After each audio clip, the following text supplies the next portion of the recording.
Hello and welcome to Crypto News. In this video, you're going to find out what's going on with the market. We're going to take a quick look at the prices. It's all red today. It's blood in the street, and in the street of the crypto community, of course, as we can see here on CoinMarketCap. We will be taking a quick look at that, but we'll also be talking about some big updates from ElastOS, who have been really quiet in the last couple of weeks. All we've been hearing from them were wallet updates, some technical updates, things like that, but nothing major until recently on the 3rd of January. So I'm going to be talking about that, but I'll also be talking about Enjin Coin, Cardano, and I'll finally close it off with Ontology. As always, you can find the links of the topics that I'll be discussing, as well as the times in the description of the video. Do check it out, as well as a link to my Telegram channel if you wish to join the CryptoS Chain community. And if this is your first time here, my name is Claudio and this is CryptoS Chain, the channel where I do crypto news, reviews, tutorials, and interviews. So let's get straight in and have a look at the market. So as we can see, Bitcoin's finally retracing after a major run up yesterday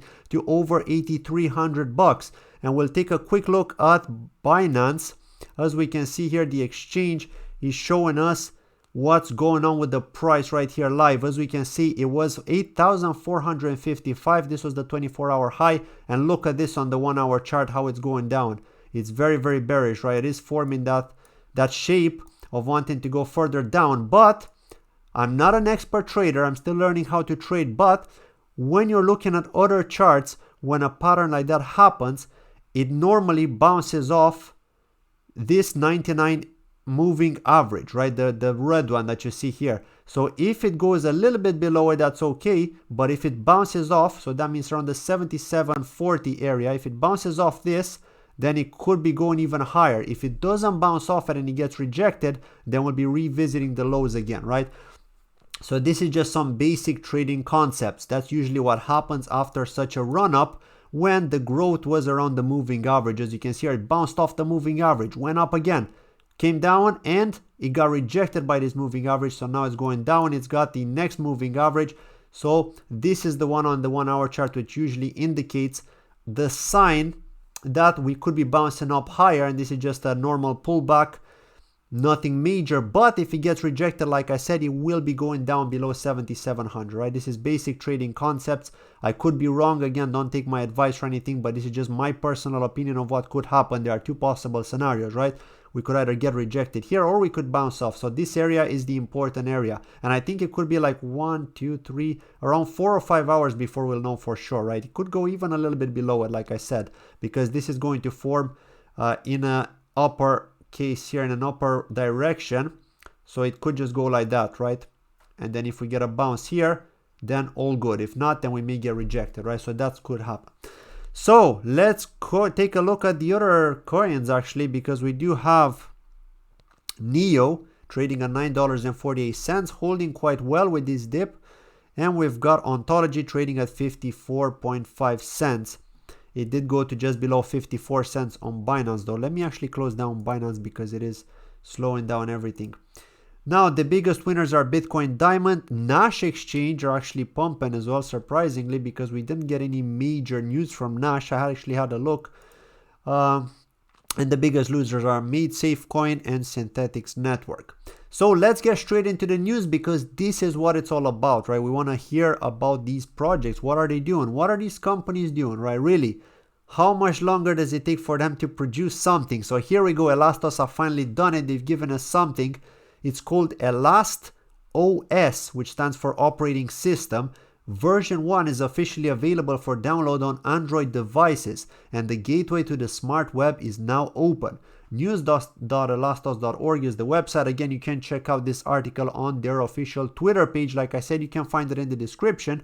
But what is it all about? Well, it's an entirely new internet in an app. So you're going to have all these decentralized apps within the ElastOS operating system, ElastOS. So that's pretty cool. And not only that, but it can also be used as a wallet to store your ElastOS coins, right?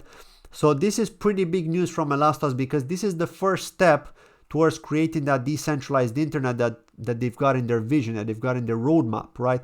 So many people were a bit fudding, right? I mean, there were believers, of course, and the believers will always stay believers, but there were people fudding as well, thinking that what could happen, right? Maybe maybe Ron is just too quiet, and Ron is the CEO of ElastOS, and he's just too quiet, and maybe something's going on behind the scenes, something negative perhaps, who knows, right? People are kind of losing hope, and people tend to lose hope when they don't get big updates and when they see the price go down, right? It's psychological. You can't change that, right? It's psychological. You're a human being. You can't control your emotions sometimes. Even if you try, you're not a robot, right? You will be impacted especially if you bought in at a high price. So this is the thing, right? You will be affected by the price. Doesn't matter how you look at it. Doesn't matter if you believe in the tech. You will still be affected by the price. If you see a dump to 10 cents, of course, you're going to be absolutely annoyed, right? And some people are just so emotional, hence why they can't trade, in the fact that they just sell when the price dumps too much because they can't control their emotions. They just need to get out because they're worried that they're going to lose the little bit of money they have left, right? But you know what they say, like, you don't lose until you sell, right? So here you go. This is actually really bullish, right? 3rd of January is when they done this, so we could see more updates around ElastOS. And I will be trying to do a tutorial on this, to be honest, because I do like to do tutorials on this channel. I haven't done a tutorial in quite some time since the Brave browser tutorial from Basic Attention Token, but I will need to do a tutorial pretty soon, and probably on ElastOS. I have to see how I'll do it because I don't normally do tutorials on my phone, so we'll have to see how I may work around that. But yeah, pretty bullish on ElastOS, and apart from that, of course, they have updated their sidechain as well. The Java Software Development Toolkit is also compliant. So just basically a technical update, and this was on the 31st of December 2019 was kind of the last update for the year.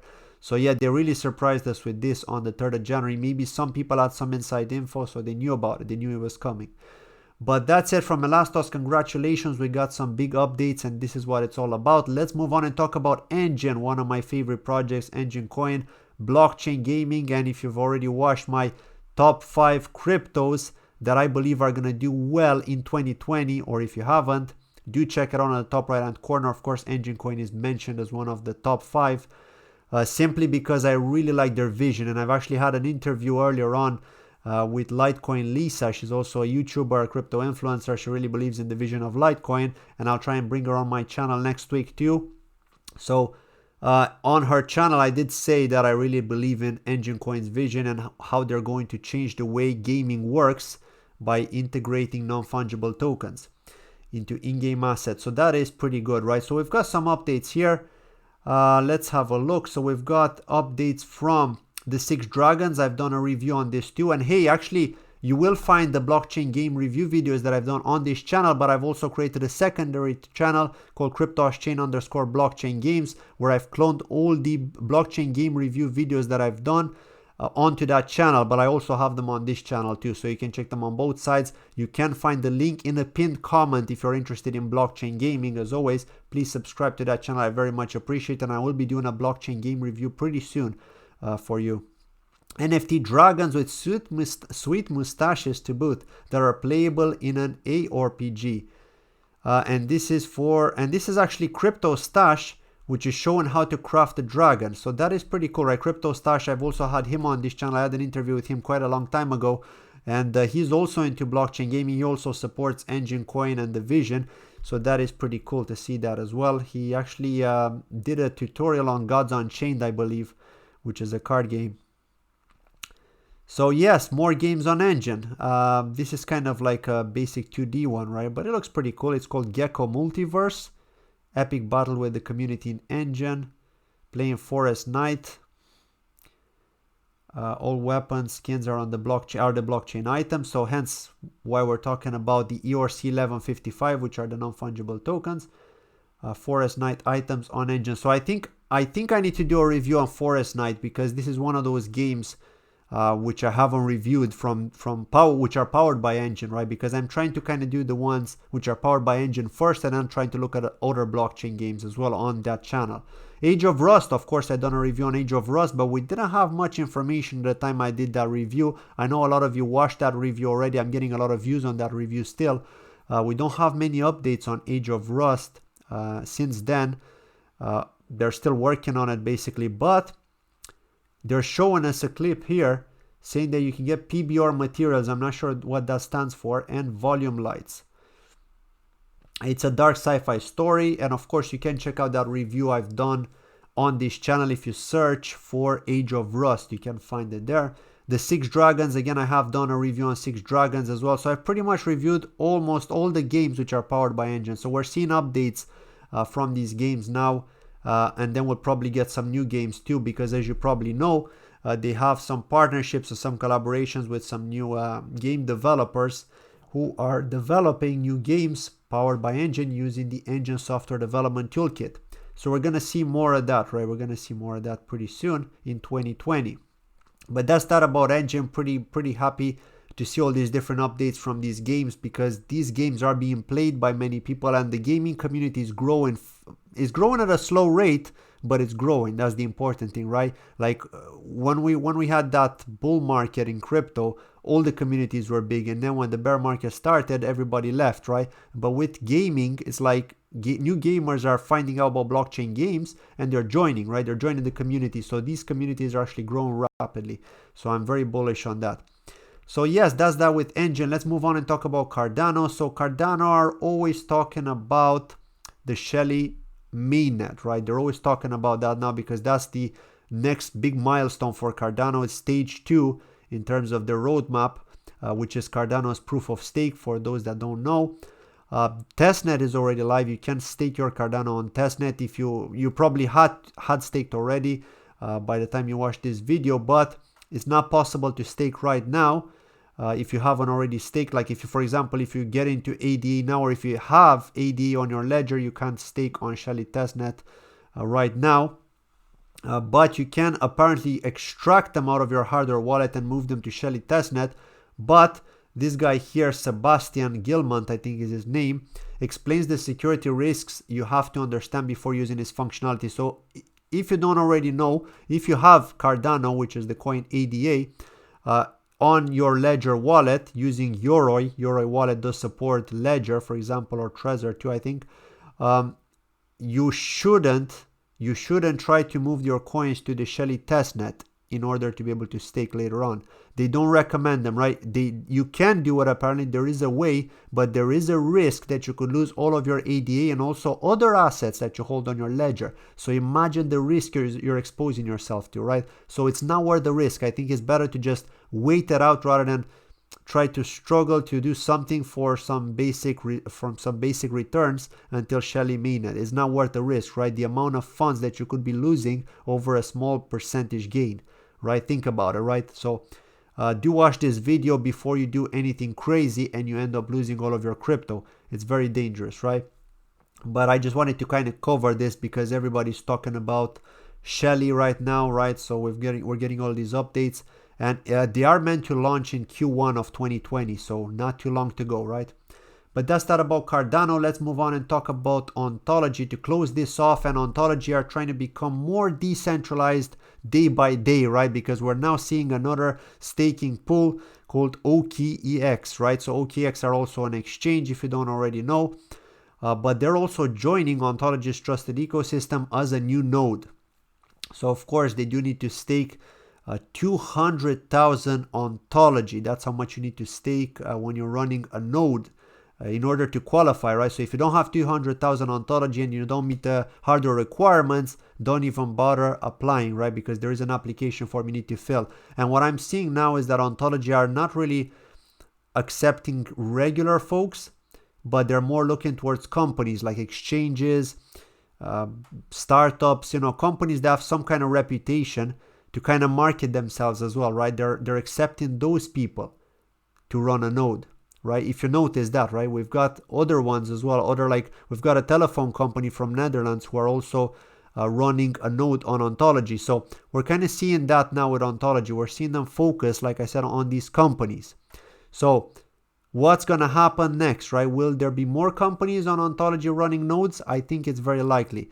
But to be honest, what I'm seeing is like they're just trying to get people to stake on these nodes and to reward them with the tokens that are being created from these new nodes. For example, with MovieBlock, right? MovieBlock does reward you with their tokens on top of ONG for staking on their node, right?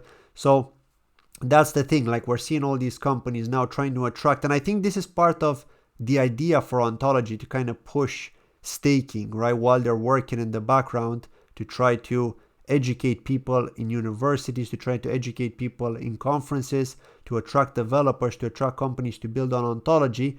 But in the meantime, they're trying to get you to stake and to keep staking, because some people got annoyed with the fact that the ONG price has dumped a lot and they unstaked, because it only takes around 1 week to unstake now from the node, and they sold, right? This is what happened, especially when the price pumped not too long ago, right, to over $1.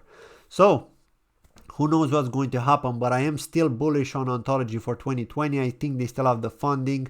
I think we need to give them a bit more time, but we'll have to see. If by the end of 2020 Ontology don't do something big, then I would be getting concerned personally, right? They're still close to my heart because, as you know, if you've been following this channel since I started, I've been following Ontology and also Neo and the ICOs on Neo and that, and I've been saying that in all the interviews I've had. But I will be concerned about Ontology because we're seeing more of these, as I'm doing more crypto startup reviews and I'm checking all these different technologies out there, well, using blockchain technology, but using other technologies as well to improve blockchain. I'm kind of seeing Ontology being pushed behind, right, because of these other revolutionary companies and what they're trying to do, right?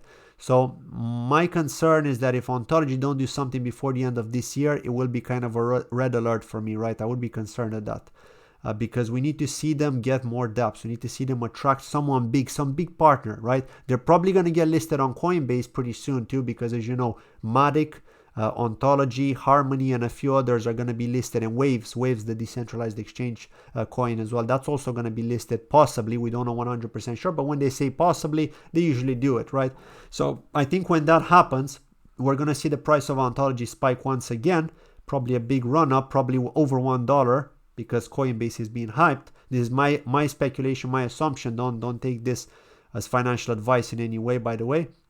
But after that, it'll all be about adoption. It'll all be about who's going to develop on Ontology. And unless they can prove themselves by the end of 2020, I don't know how much longer they can last, to be honest, with funding. Perhaps I'm wrong. Perhaps they're getting a lot of funds from on-chain. Who knows? But I would be getting concerned by the end of 2020 if we don't see some big movement, right? And this is not only for Ontology, this is for a lot of crypto startups. They will be impacted, right? They can't last much longer. Token sale money run out of them, right? So yeah. And of course, if you're not sure already, but you probably already know, Ontology didn't have an ICO, right? So they are being funded by on-chain, and also Neo have some funding as well, invested in Ontology. But again, how much funding can you get really, right? There has to be a limit. So we'll have to see. Fingers crossed. That was it from today's video. Thank you very much for watching. I much appreciate it. Again, let me know in the comments below what you think on Ontology, what you think on ElastOS if you're invested in ElastOS and you've been waiting for the big update, and also Enjin Coin and Cardano. Thank you very much once again for watching this video, and I'll see you in my next video. Take care. Bye-bye.